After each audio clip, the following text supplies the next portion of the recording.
shit! All right, let's do some YouTube shit, huh? Gaming news. Gaming news. Cheat creators come to a $13.5 million settlement with Bungie.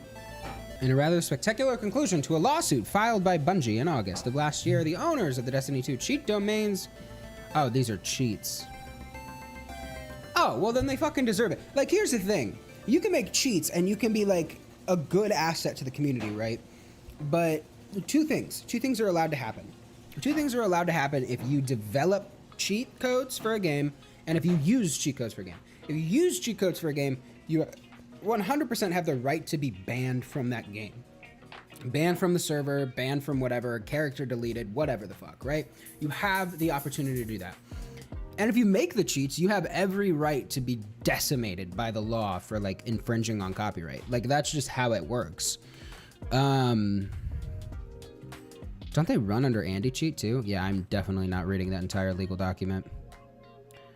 $2,000 per violation. Yikes. 6,765. Let's just track. Let's just track here, folks, just to make sure. I'm doing the math.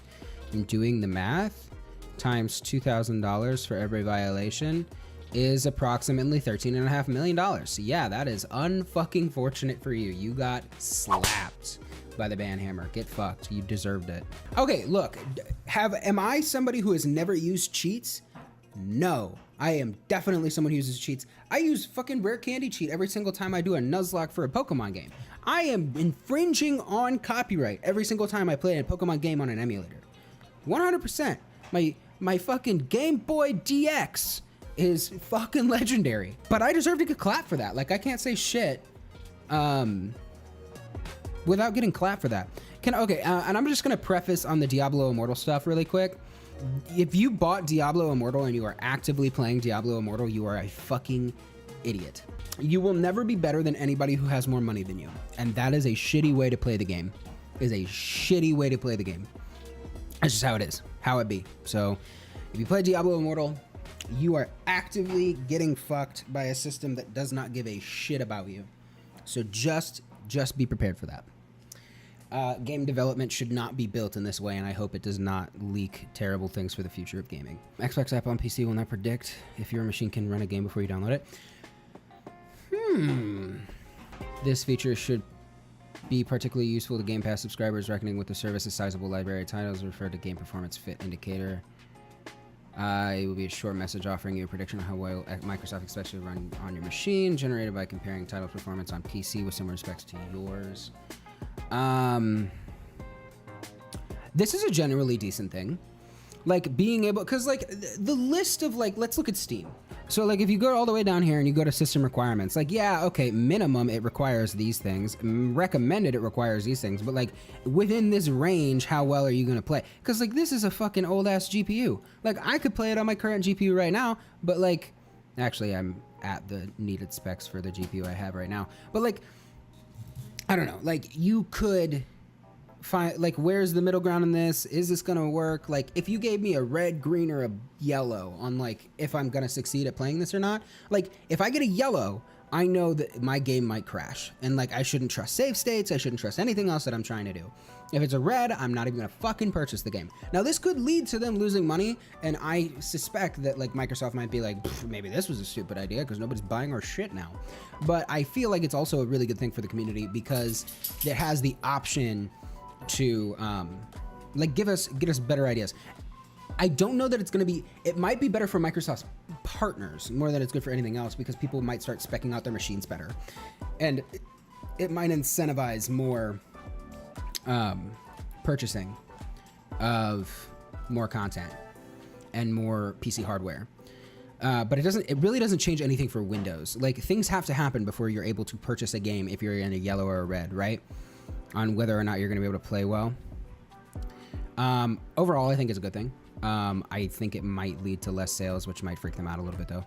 Sonic Team Boss says 2D and 3D Sonic games to remain separate. I guess there's a new Sonic game coming out, isn't there? Let's watch that really quick. A lot of people gave it shit. When did this go? Oh, did the game get released already? Is Sonic Frontiers released? When does it come out? That's my question. You remember when games used to have websites? Holiday 2020. This might be a hot take. This looks like this game could be really fucking cool.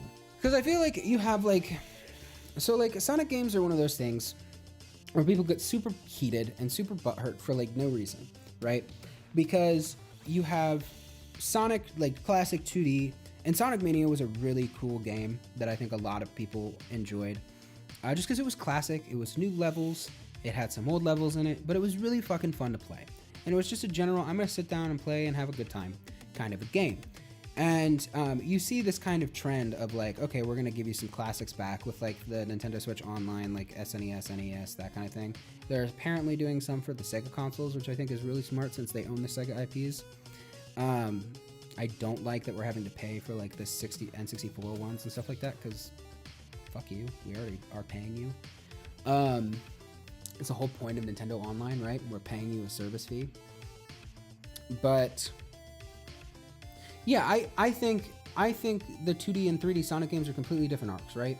I think you have the Sonic 3D games, you have the the one that everybody hated, 06, and you have, which, wow, like the fact that came out in like the middle of my childhood makes me old. But you have Sonic 06, which is really fun to play on the 360 if you could get it working. You have the whole, like, God, what was it called? It was like the trilogy, and it was like Sonic and the Seven Rings, it was Sonic and the Black Knight, and then it was Sonic and something else. And then you have the Night Werewolf one. What the fuck was that called? Sonic Unleashed. And those were all kind of mad games, and they were all kind of like, what the fuck? Like, Sonic 06 was a really fucking cool game if you could get it to work and it was stable. It's a really fucking cool game, and you can't... And I have a personal affinity to Sonic and the Black Knight, just because I used to play it a lot as a kid. And a lot of people didn't like those games. And like, I respect the fact that people didn't like those games, but I also don't respect the fact that... I'm going to join this subreddit too really quick before I forget. I also don't respect the fact that you're just shitting on a game to shit on it, right? Like, the 360 was a buggy fucking console at the beginning. And so to attack 06 because the console was buggy and they developed it incorrectly and Nintendo had just started, like, owning the IP that was Sega, like, to be fair, that was, like, the last, like, almost fully Sega game. So the fact that it came out on 360, the fact that it was relatively successful, there was a minor fucking win for the Sega, for the Segas. But I think, yeah, the 3D games are where it's going, because if they keep making a 2D side scroller, it's going to be fucking annoying for people who are like Gen Z or whatever. But like the 2Ds are pandering to us, and we should just enjoy them when they come out, and the 3Ds should be, whether they're for Gen Zs or you open your goddamn mind up to a potentially 3D Zelda or a 3D Sonic. I don't know, I like Sonic games. I'm excited. I totally forgot this was a fucking thing. I honestly want to watch a trailer.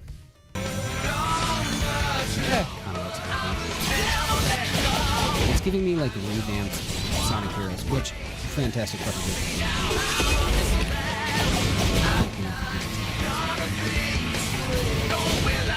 I don't hate that. I mean, Sonic as a character doesn't make sense, but like that's not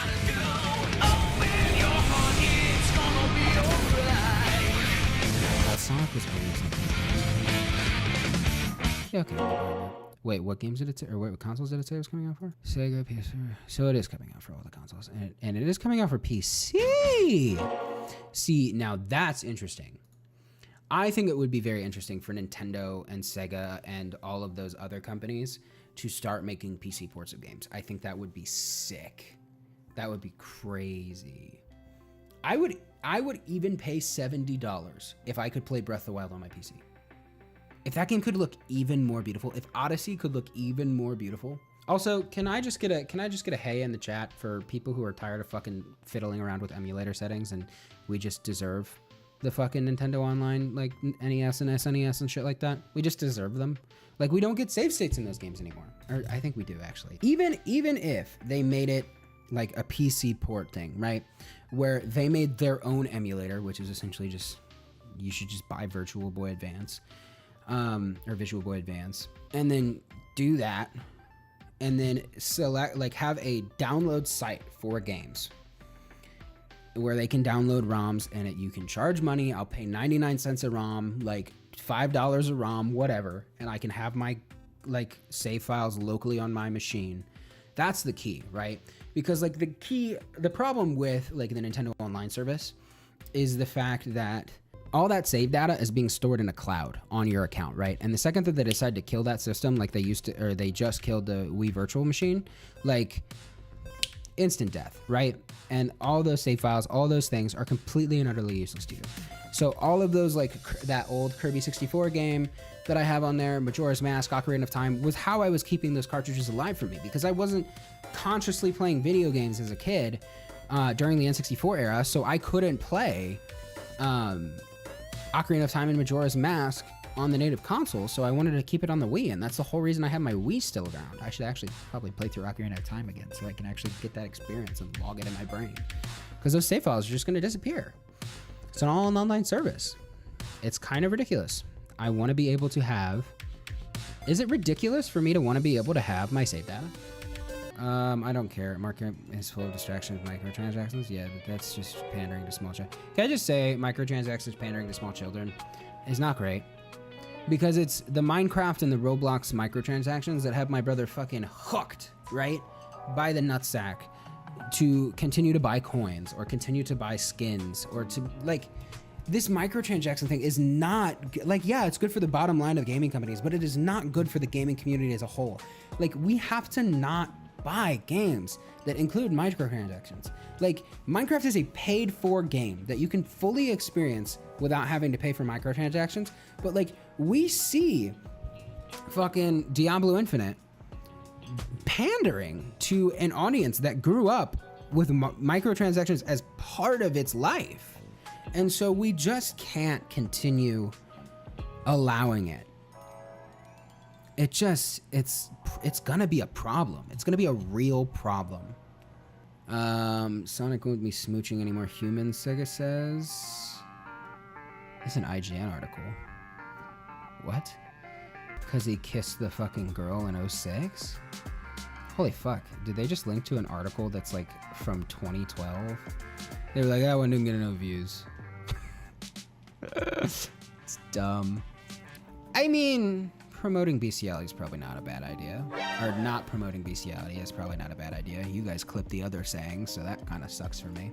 Probably. So you're saying there's a chance. Ripple in the cloud. Well done. Solid. Yeah, I think that's unfortunate. Well, I don't think that's unfortunate. I think that's kind of par for the course, I guess. I don't know. Okay, yeah. Well, at this point, I think we've talked about enough stuff for Nerd Cave News today. Let me know if you guys have like articles and stuff you want to submit. Obviously, links in YouTube chat or YouTube comment sections tend to get slapped on. So if you just want to send them to me, DM them to me at AlexSchillerYT on Reddit, or I think you can put it in the comment section. I don't think it'll kill you if you put it in the comment section. Obviously, no terrible links, but yeah, I think that was overall a really relatively decent video. So if you guys enjoyed, obviously like and subscribe, because we're going to be doing more of Nerd Cave News. If you want to have more discussions, you can join the Discord, and then obviously we have new merch. Become a part of the community. We can talk about stuff like video games and whatnot. Become a part of the community, and that's pretty much it. Okay, bye.